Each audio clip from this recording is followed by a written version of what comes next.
¿Cómo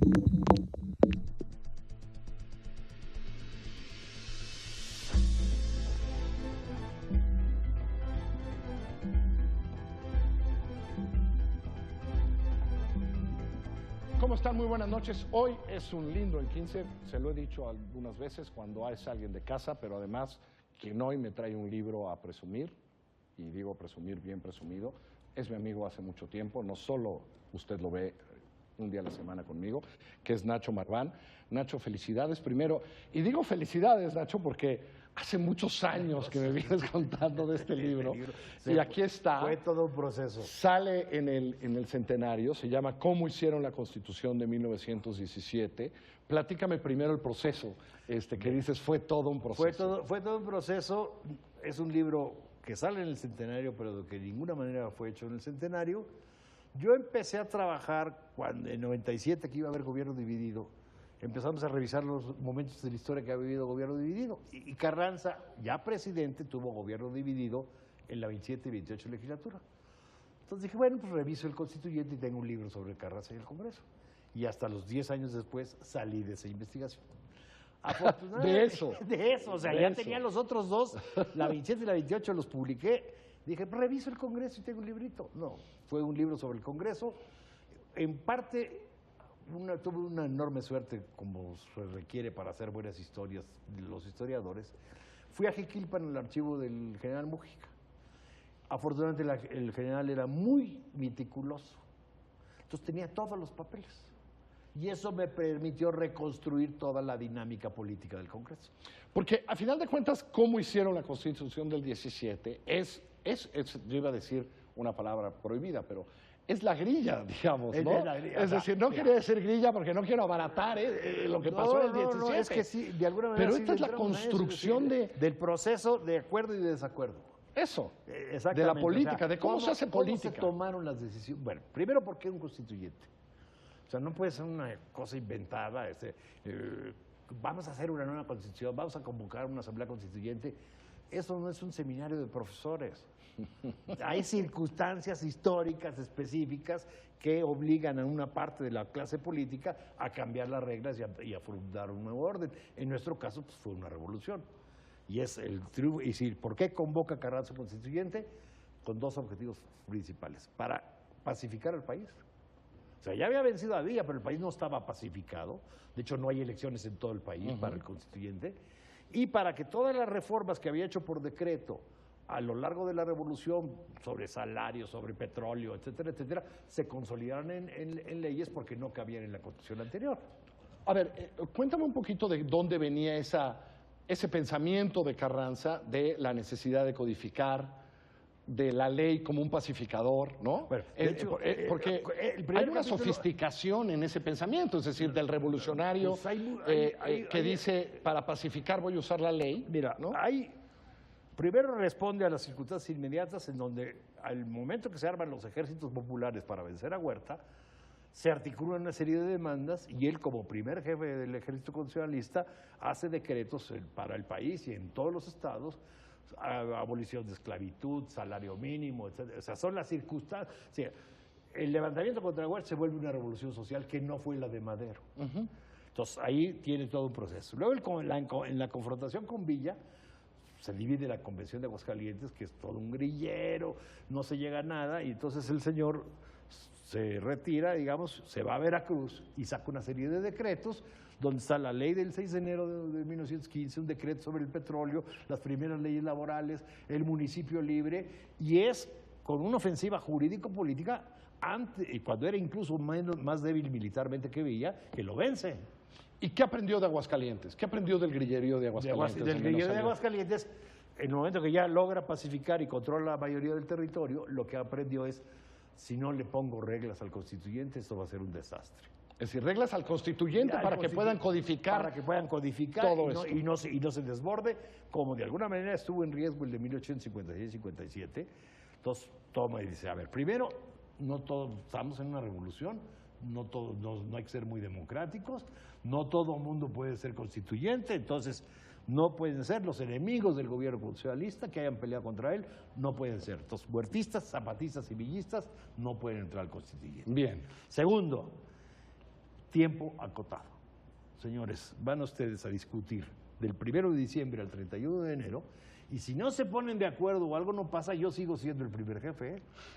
O sea, el jefe soy yo. El jefe soy yo. Esa es la amenaza fuerte para se tienen que poner de acuerdo. Porque para regresar, es decir, todos los demás tenían ya interés en regresar al orden constitucional porque querían ser gobernadores de un estado, porque hubiera elecciones, todo un proceso. Entonces les pone claramente un límite y luego le mete mano inclusive hasta el reglamento de la Constitución. Dice, no va a haber un proyecto, no hay discusión en lo general, no hay un proyecto en lo general. Yo les doy un proyecto, lo toman y lo dejan artículo por artículo. Pero ni hay discusión general del proyecto, ni hay discusión general de los artículos. Artículo primero, lo dictaminan, lo modifican, etcétera, etcétera, y sobre eso. Y entonces sale una condición muy ordenada en base a es decir, él marcó... Gracias a ese método. Marcó la litis de la discusión. Marcó qué se podía discutir, qué no se podía discutir y de qué se trataba. Bien. Y luego, ¿cómo funcionó en esos 2 meses? Es decir... Esa es otra cosa que es muy sorprendente para los tiempos actuales, porque tradicionalmente se nos dijo que había una división... Bueno, primero, los que llegan ahí, llegan con elecciones. Llegan electos, se convoca el 15 de septiembre, la elección es el 1 de octubre, llegan electos, pero obviamente llega pura gente representativa de los constitucionalistas. Uno de los datos que tengo ahí es que el 80% de los participantes, digamos de los electos, tenían cargos en la administración pública federal o local. Y Carranza controlaba los gobiernos federal y el local. O sea, controlaba todo. Controlaba todo. Otro dato muy interesante es, pues creemos que son revolucionarios, medio barbajanes, etc. No. 78% tienen profesión universitaria. Lógicamente, un buen núcleo de abogados, más del 30%, un buen núcleo de ingenieros y de militares y de médicos. ¿Qué son los profesionistas de aquel entonces o no? No, son los profesionistas, pero muy particulares. Son las profesiones liberales de aquel entonces, pero con una característica especial. Yo como ingeniero o como médico me incorporaba al ejército constitucionalista e inmediatamente tenía el grado de mayor. Correcto. Y el ejército le requería ingenieros y médicos. ¿Qué fue lo más difícil en esos 2 meses? ¿Dónde estuvieron las discusiones más fuertes en esos 2 meses de nuestra Constitución? Mira, nunca hubo del 17? Nunca hubo riesgo de que fracasara. Eso no. Ya, quizá por las reglas, por el interés de todos por terminar, la zanahoria de regresar a los cargos ya en orden era muy fuerte. Y lo más interesante es que funcionó a pesar de que no había partidos. O sea, una asamblea normalmente funciona y le da la articulación de los partidos. Tradicionalmente se nos ha dicho que había unos radicales jacobinos y unos renovadores moderados. Eso se dio en una votación, la votación del artículo 3, que es sacar completamente a la Iglesia de la educación.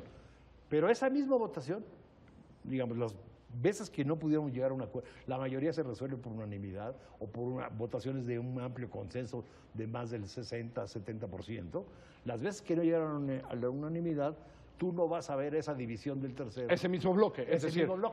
en cada división son diferentes, se arman diferentes bloques. Gente que votó en contra del dictamen del tercero y gente que votó a favor va a votar de manera diferente en temas como la libertad de expresión, o sea, el séptimo, en temas, uno que es precioso, que es, Carranza presenta en el proyecto las cárceles. Entonces, su propuesta es que desaparezcan las cárceles locales y se mantenga un sistema nacional. Un sistema nacional. Por un voto se pierde lo que ahora sería una solución. Por un voto se pierde. Por un voto. Y luego los grandes cambios se dan en una negociación especial de consenso, que son el 27, todo lo que es tierra, propiedad de extranjeros y recursos naturales, dominio directo sobre los recursos naturales. Ese es el secretario de Fomento de Carranza, que a la vez es constituyente, que articula una comisión. A ver, eso te iba a preguntar. ¿Él es el gran operador? Él es el gran operador. Adentro. ¿Quién es él? No, el gran operador, tú tienes, es el gran redactor. Ok. Yo creo que el gran operador tienes, por una parte, sí, el general Mújica, que tiene posiciones fuertes, pero al mismo tiempo está asesorando, y 3 o 4 diputados muy cercanos a Carranza, que ves cómo están haciendo trabajo de acercamiento. Y cabildeo. Entonces, luego las decisiones ya en materia de equilibrio de poderes, tú ves claramente cómo hay un proyecto, se toman diferentes preferencias, digamos, y se va trabajando en torno, digamos, a cómo sacar fuego. Sí vamos a fortalecer el Ejecutivo, pero tampoco le perdamos tanta fuerza al Congreso, y sobre todo lo que quedó muy fortalecido fue la Corte. En aquel entonces. En aquel entonces, de 17 a 28, que le corta la cabeza a Obregón a la Corte, tenemos la Corte quizás más independiente que ha habido en la historia de México, por la forma en que se nombró y por el poder político administrativo que realmente tenía. Que realmente tuvo. Aunque eso en el 28 se acaba. El 28, precisamente, la fuerza de la Corte frente al presidente, que impidió en cierta medida reforma laboral o reforma agraria, es lo que hace que Obregón, digamos, le corte la cabeza por completo a la Corte y la haga un órgano dependiente del Ejecutivo, pues hasta 94. Última pregunta, porque se nos va el tiempo, Nacho. Hoy en el centenario, cuando ves esta Constitución, no te pregunto por ella, cambiada 780 veces, me parece que es el dato, tal, pero en el espíritu, porque te metiste a las discusiones, al espíritu, a lo que quería ese constituyente. Mira, ¿es reconocible la Constitución de hoy? Hay partes y hay partes, mira. Es decir, ¿cuáles serían? Toda la parte, por ejemplo, de derechos humanos y garantías cambió sustancialmente, pero hasta el 2011. Así es, sí, hasta el 2011. La parte de equilibrio de poderes prácticamente no se ha tocado. Lo que ha cambiado radicalmente es el sistema electoral. O sea, tú tenías una constitución concebida electoralmente absolutamente mayoritaria, y con las reformas de los 70s y la de 96 en adelante, la hiciste consensual, y eso es lo que hace que el sistema de división de poderes camine de otra manera. Se llama ¿Cómo hicieron la Constitución de 1917? Es historia, pero es política y es contemporánea, porque así fue. Nacho, felicidades. Muy gracias. Gracias. ¿Está a la venta ya? Está a la venta en las librerías del fondo, cuando menos. Es del fondo. Que les haga muy bien. Gracias, buenas noches.